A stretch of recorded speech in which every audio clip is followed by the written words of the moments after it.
नमस्कार, स्वागत है आपका तत्व भारत में। मैं आपके साथ निधि। चलिए रुक करते हैं बड़ी खबर की ओर। भारत और कनाडा के रिश्तों में एक बड़ा बदलाव देखने को मिला। हाल ही में दोनों देशों ने यह घोषणा की कि 2030 तक द्विपक्षीय व्यापार को 50 अरब डॉलर तक बढ़ाया जाएगा।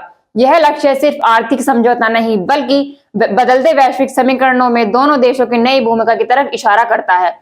भारत आज की दुनिया की तेजी से बढ़ती अर्थव्यवस्था है, जबकि कनाडा ऊर्जा, तकनीक और शिक्षा क्षेत्र में मजबूत पहचान रखता है। यही कारण है कि दोनों देश अब व्यापार के अलावा रक्षा, अंतरिक्ष तकनीक, आर्टिफिशियल इंटेलिजेंस, नवाचार, विशेष और ऊर्जा सुरक्षा जैसे क्षेत्रों में भी सहयोग को बढ़ाने की तैयारी में है। सरकारों के बीच हुई बातचीत में इन क्षेत्रों को प्राथमिकता दी गई।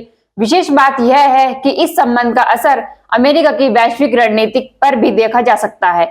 अमेरिका अब तक कनाडा का सबसे बड़ा साझेदार रहा, जबकि भारत अपनी स्वतंत्र विदेश नीति को मजबूत कर रहा है।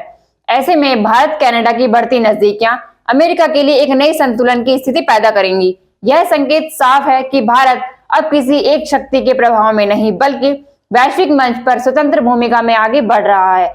शिक्षा के क्षेत्र में दोनों देशों का जुड़ाव पहले से ही मजबूत है। कनाडा में भारतीय छात्रों की बड़ी संख्या दोनों देशों को और करीब लाने में अहम भूमिका निभा रही है। व्यापार और तकनीक के साथ साथ मानवीय सहयोग भी इस रिश्ते को मजबूत हिस्सा है। आने वाले समय में रिसर्च, स्किल डेवलपमेंट और स्टार्टअप में साझेदारी और बढ़ाने की तैयारी है। अगले कुछ सालों में यह सहयोग सिर्फ आंकड़ों तक सीमित नहीं रहेगा। विशेषज्ञों का मानना है कि दोनों देशों में निवेश और व्यापार बढ़ने के साथ नए उद्योग, रोजगार और वैश्विक रणनीतिक साझेदारी के अवसर भी पैदा होंगे। यह रिश्ते सिर्फ आर्थिक मजबूती नहीं लाएंगे बल्कि अंतर्राष्ट्रीय राजनीति के नए गठजोड़ को जन्म दे सकते हैं।